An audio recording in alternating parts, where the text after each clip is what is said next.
আসসালামু আলাইকুম প্রিয় শিক্ষার্থী বন্ধুরা, আশা করছি সকলে ভালো আছেন। আজকে আমরা ব্যাকরণের অন্যতম গুরুত্বপূর্ণ টপিক এবং সহজ টপিক সংখ্যাবাচক শব্দ পড়ব। যদিও এটি একটি ছোট অধ্যায়, কিন্তু এখান থেকে কিন্তু আপনার চাকরি পরীক্ষায় হোক, অ্যাডমিশন পরীক্ষায় হোক, কিংবা যারা নবম দশম শ্রেণীতে পড়েন বা অন্যান্য শ্রেণীতে পড়েন তাদের কিন্তু এমসিকিউ আসে। এখান থেকে কিন্তু একটা মোটামুটি আসেই বলা চলে প্রত্যেকটা ক্ষেত্রেই। তো আমরা আজকে সংখ্যাবাচক শব্দ শিখব। সংখ্যা মানে গণনা। আমরা কিন্তু সবাই জানি যে গণনা 1 2 3, শুধু 1 2 3 এগুলোই কি সংখ্যাবাচক শব্দের মধ্যে পড়ে, আর কি কিছু পড়ে না? আমরা ধীরে ধীরে শিখব। সংখ্যা গণনার মূল একক হচ্ছে 1, কারণ আপনারা কিন্তু জানেন যে 1 থেকে কিন্তু গণনা শুরু হয়।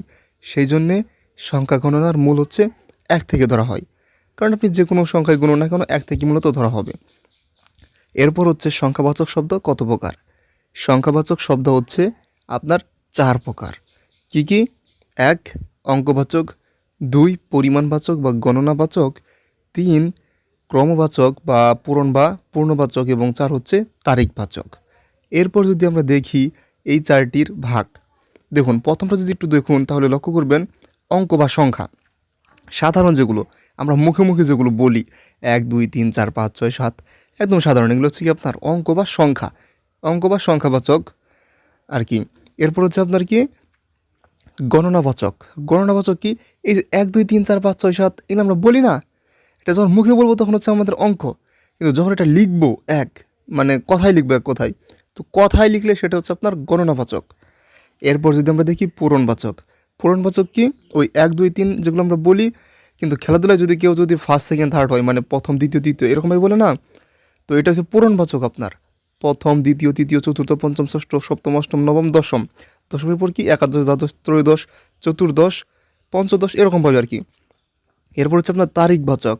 বিভিন্ন তারিখের ক্ষেত্রে তোমরা আমরা বলি পয়লা বৈশাখ, তো পয়লা মানে কি একই বৈশাখ আর কি, ওটা কি পয়লা বৈশাখ বলি। পয়লা, দোসরা, তেসরা এরকমভাবে আর কি যাবে আপনার তারিখবাচক শব্দ। আরেকটা কথা সেটা হচ্ছে আপনার এই তারিখবাচক শব্দ থেকে বেশিরভাগ কিন্তু প্রশ্ন আসে, তারিখবাচক আর পূরণবাচক। যেহেতু এই দুইটা আমাদের কাছে একটু অপরিচিত, মানে অপরিচিত কি মানে কম পরিচিত আর কি, আমরা সবই চিনি এগুলোর। প্রথম, পহেলা সবই ব্যবহার করি টুকটাক। চৌঠা, পাঁচই, ছয়, সাতই, আটই, নয়, দশই, 11ই, 12ই এগুলো সবই কি আপনার তারিখবাচক শব্দ। এরপর যদি আমরা দেখি যে আরও যেগুলো প্রশ্নে আসে, যেমন উপরে 1 থাকে নিচে 4 থাকে, অর্থাৎ 1/4, এর নাম কি? এর 3টা নাম আছে, চৌথা, সিকি বা শুয়া। শুয়া বলে না যে শুয়া কেজি, যারা গ্রামে বাজার টাজার করেন তারা কিন্তু দেখেন এই শুয়া, সিকি বা চৌথা এগুলো কিন্তু ব্যবহৃত হয়। এরপর 1/3 এইটার নাম হচ্ছে তেহাই। এগুলো কিন্তু আপনাদের এমসিকিউ আসে, সেই জন্য কিন্তু দিয়ে দিয়েছি, এই কয়েকটা কিন্তু ভালো করে জানতে হবে আপনাদের।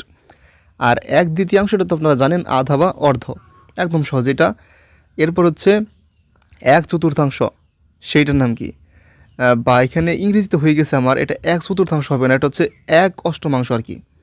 এটা হচ্ছে একটা নাম হচ্ছে 1/8 অথবা 8/1 আবার যদি 1 আর নিচে যে 9 থাকে তাহলে কি 1/9 এবং 9/1, 10 থাকলে ওই একই রকম 10/1। এটা মানে ইংরেজি হয়ে গেছে, এটার সাথে প্রথমটা অনেকটা মিলে গেছে। আচ্ছা যাই হোক, তারপর এটা দেখুন আপনার শুরুতে যদি 1 থাকে অনেকটা মিশ্র অঙ্কের মতো, এরপর যদি 1/4 থাকে তাহলে কী হবে? সওয়া বা সোয়া 1। দেখুন সোয়া 1, কারণ এর আগে কিন্তু আমরা পড়েছি 1/4 যেটা, সেটা হচ্ছে আপনার শুধু সোয়া, আর সামনে 1 আছে তাহলে কি সোয়া 1, ব্যাস। এরপর হচ্ছে আপনার হাফ, মানে 1/2, সামনে যদি 1 থাকে তাহলে 1.5 সেটা, আর যদি হাফের সামনে 2 থাকে অবশ্যই আড়াই, যেমন 150 200 এরকম বলি না আমরা, মানে 150 টাকাকে বা 250 টাকাকে 250 বলি এরকম। তো এই হচ্ছে সংখ্যাবাচক নিয়ে কথা।